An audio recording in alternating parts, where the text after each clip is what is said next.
마음을 바로잡고 신과 조화로워지는 전 과정은 한 단어로 요약할 수 있다. 바로 감사하기이다. 첫째로 모든 것을 만들어내는 근본 물질인 지혜로운 원소가 존재함을 믿고, 둘째로 당신이 바라는 모든 것을 그 원소가 가져다 준다고 믿은 후, 셋째로 깊이 감사하여 그 원소에 연결된다. 다른 모든 면에서 올바르게 살아가면서도 감사하지 않아서 가난하게 살아가는 사람들이 많다. 이들은 조물주에게 선물을 하나 받고 나서 조물주와 자신을 연결하는 선을 잘라버리고 만 것이다. 감사하지 않았기 때문이다. 세상에는 감사의 법칙이라는 것이 존재하는데, 원하는 결과를 얻으려면 반드시 그 법칙을 따라야 한다. 감사의 법칙이란 작용과 반작용이 언제나 동일한 힘으로 서로 정반대 방향으로 작용한다는 자연의 원리이다. 그러므로 자신에게 찾아오는 좋은 일에 항상 감사하는 습관을 들이고 쉬지 않고 감사해야 한다. 사실 우리가 나아지는 데 기여하지 않는 것이란 없는 법이니 세상 모든 것에 감사해야 한다. 안녕하세요. 낭낭서가입니다. 오늘의 책은 후름 출판, 웰리스 와틀스 지음, 김혜온 옮김, 부의 비밀입니다. 100년을 이어져 내려온 부의 원리와 원칙이라는 부제가 붙은 부의 비밀 중 오늘은 계속 해나가면 바라던 것보다 더 큰 것이 반드시 오리라 챕터를 낭독합니다. 부자가 되는 정밀 과학이 있다고 하면 비웃는 사람도 많을 것이다. 부의 공급이 제한되었다고 믿기에 그들은 사회와 정부 구조가 바뀌기 전에는 사람들이 모두 부유해질 수 없다고 주장할 것이다. 그러나 이것은 진실이 아니다. 현 정부가 대중을 가난해서 구제해주지 못한다는 것은 사실이지만 이것은 대중이 부자의 방식으로 생각하고 행동하지 않기 때문이다. 대중이 이 책에 제시된 대로 움직이기 시작한다면 정부도 산업체계도 그들을 막을 수 없다. 모든 시스템이 발전하는 움직임을 수용하도록 바뀔 수밖에 없다. 사람들이 발전하려는 마음가짐이 있고 부자가 될 수 있다고 믿고 부자가 되겠다는 결의로 앞으로 나아간다면 그 무엇도 그들을 가난에 묶어둘 수 없다. 개개인은 언제든 어떤 정부 체제에서든 부자의 방식으로 행동하여 부자가 될 수 있다. 그리고 어떤 정부든 다수의 사람이 그렇게 한다면 체제가 바뀌게 되어 다른 사람에게도 문이 열릴 것이다. 경쟁 세계에서는 부자가 되는 사람이 많을수록 다른 사람에게 더 나쁘다. 그러나 창조 세계에서는 부자가 되는 사람이 많을수록 다른 사람에게 더 좋다. 일반 대중의 경제는 상당수 사람이 이 책에 기록된 과학적인 방식을 실천하여 부자가 될 때에만 구제될 수 있다. 이렇게 하면 다른 이들에게 길을 보여주고 참다운 삶에 대한 갈망을 불러일으키고 그렇게 할 수 있다는 믿음과 그렇게 하겠다는 결의를 고취시킬 수 있다. 현재로서는 어떤 정부 체제도 자본주의나 경쟁적인 산업 구조도 당신이 부자가 되는 것을 막지는 못한다는 점을 깨닫는 것으로 충분하다. 창조적인 생각의 차원에 들어서면 모든 것을 초월하고 다른 세계의 시민이 될 것이다. 생각이 반드시 창조의 차원에 머물러야 한다는 점을 기억하라. 한순간이라도 속아서 공급이 제한되어 있다고 생각하거나 경쟁 차원에서 행동하지 말아야 한다. 낡은 생각의 나락으로 떨어지려고 할 때마다 자신을 즉시 바로잡으라. 경쟁의식에 들어가면 지고의 의식과 협력하지 못한다. 오늘 일을 완벽하게 성공적으로 하는데 주의를 오롯이 기울이고 내일 일어날지도 모르는 긴급 상황을 미리 대비하려고 걱정하지 마라. 그런 일이 실제로 일어났을 때 대처하면 된다. 오늘 조치를 취해야만 피할 수 있는 것이 분명한 경우를 제외하고는 당신 사업의 그림자처럼 다가올 장애물을 극복할 방법에 대해 미리 고민하지 마라. 멀리서 볼 때 장애물이 아무리 거대해 보이더라도 부자의 방식으로 계속해 나가면 그것은 사라지거나 당신이 통과할 길이 위나 아래나 옆에서 나타날 것이다. 어떤 상황이 겹치더라도 정확하게 과학적인 과정을 따라서 나아가는 사람을 좌절시킬 수는 없다. 법칙을 따르는 사람은 부자가 될 수밖에 없고 이는 둘에 둘을 곱하면 넷이 될 수밖에 없는 이치와 같다. 일어날지 모르는 재해, 장애물, 공황 혹은 설상가상의 상황을 놓고 걱정하지 마라. 그것이 실제로 눈앞에 다가오면 그때도 대처할 시간은 충분하다. 모든 어려움에는 그것을 이길 수단도 반드시 존재하는 법이다. 말을 주의하라. 낙담하거나 실망시키는 말은 자신에 대해서도 주변 일에 대해서도 다른 어떤 일에 대해서도 하지 마라. 실패의 가능성을 인정하거나 실패를 암시하는 말도 결코 하지 마라. 시대가 어렵다거나 사업 전망이 불투명하다고 결코 말하지 마라.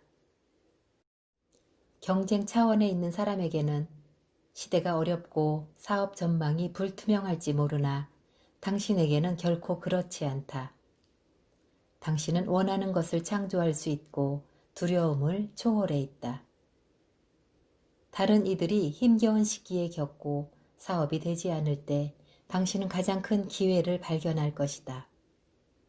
세상을 변하고 성장하는 존재로 바라보고 생각하고 눈에 보이는 악이 단지 덜 발전해 생기는 현상으로 여기도록 마음을 단련하라.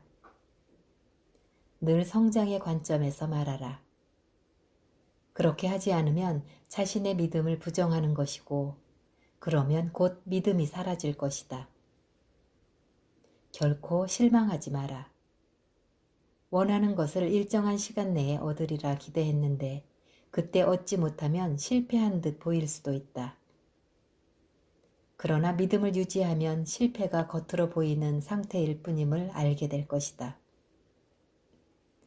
부자의 방식으로 해나가다가 원하는 것을 얻지 못하더라도 궁극에는 훨씬 더 나은 것을 얻게 되어 앞서 실패로 보인 일이 사실 대단한 성공이었음을 깨닫게 될 것이다.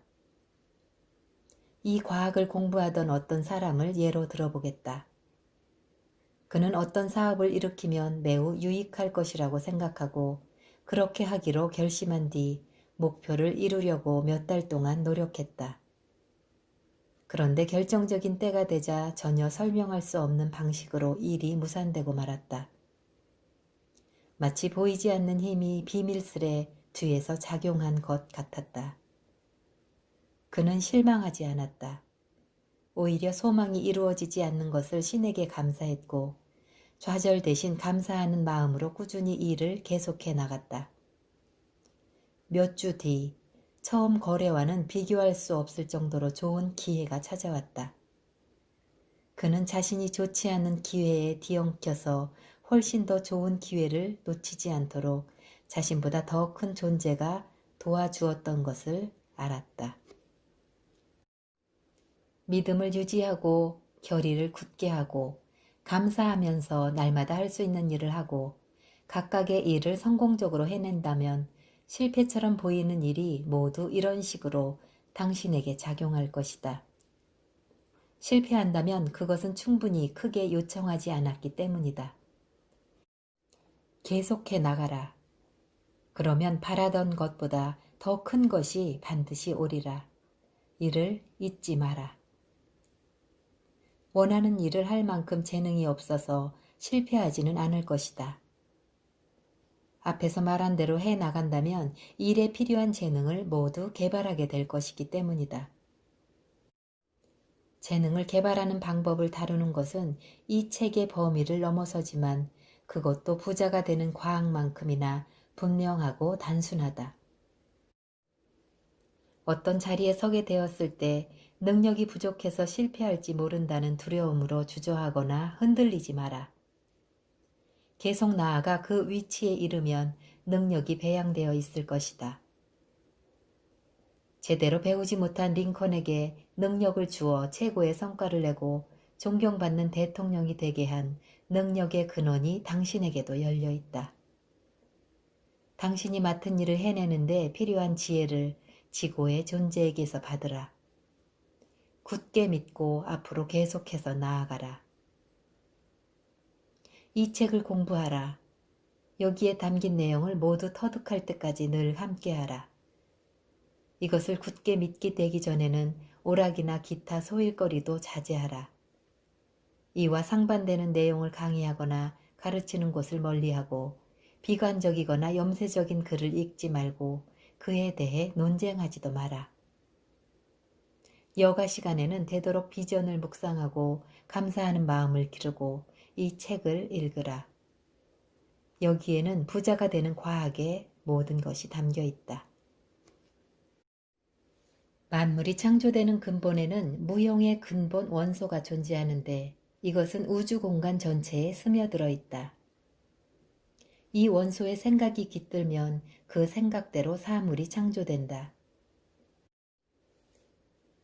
사람은 사물을 생각해낼 수 있고 그 생각을 무형의 원소에 각인함으로써 생각하는 대상이 창조되게 할 수 있다. 그러려면 경쟁의식에서 벗어나 창조의식으로 들어가야 한다. 그렇지 않으면 언제나 창조적이고 결코 경쟁하지 않는 무형의 존재와 조화를 이룰 수 없다. 사람은 무형의 원소에게 받은 축복을 진실한 마음으로 깊이 감사함으로써 무형의 원소와 온전히 조화를 이룰 수 있다. 감사는 개인의 마음과 무형의 원소를 하나로 만들어 그 사람의 생각이 무형의 원소에 전달되게 한다. 오직 깊고 지속적으로 감사하며 무형의 존재와 하나가 되어야만 창조의 차원에 머물 수 있다. 갖고 싶고 하고 싶고 되고 싶은 바를 마음속에서 명확하고 분명하게 그려야 한다. 이 그림을 마음에 간직하면서 지고의 존재에게 소망이 모두 이루어질 것에 대해 깊이 감사해야 한다. 부자가 되려는 사람은 여가 시간 동안 비전을 묵상하고 그것이 현실로 이루어지고 있다는데 진실로 감사해야 한다. 그 무엇보다 중요한 것은 마음의 그림을 자주 묵상하고 흔들림 없이 믿으며 경건한 태도로 감사하는 일이다. 이 과정은 무형의 원소의 생각을 전달하고 창조의 힘을 움직이게 한다. 창조 에너지는 이미 존재하는 자연스러운 성장 과정과 산업 및 사회체제의 통로를 따라 움직인다. 앞서 언급한 지침을 따르면서 믿음이 흔들리지 않는 사람은 자신의 비전에 있는 모든 소망이 실현될 것이다. 그것이 실현될 때는 이미 형성되어 있는 무역이나 상거래 방식을 따라서 당신에게 찾아올 것이다. 원하는 것이 자신에게 올 때 이를 받으려면 자신의 자리를 메우고 넘칠 정도의 방식으로 행동해야 한다. 마음의 그림을 실현해서 부자가 되겠다는 목표를 잊지 말고 날마다 그날 할 수 있는 모든 일을 하되 각각의 일을 성공적으로 해내야 한다. 모든 사람에게 자신이 받는 금전 가치보다 큰 이용 가치를 줌으로써 거래할 때마다 상대방의 삶이 더 나아지게 해야 한다. 발전적인 생각을 품어서 만나는 모든 사람에게 성장한다는 느낌을 전달해야 한다. 위에서 언급한 지침을 따르는 사람은 분명히 부자가 될 것이다. 그리고 그들이 받는 부의 크기는 비전이 얼마나 분명한지, 결의가 얼마나 굳은지, 믿음이 얼마나 굳건한지, 감사하는 마음이 얼마나 깊은지에 따라 달라질 것이다.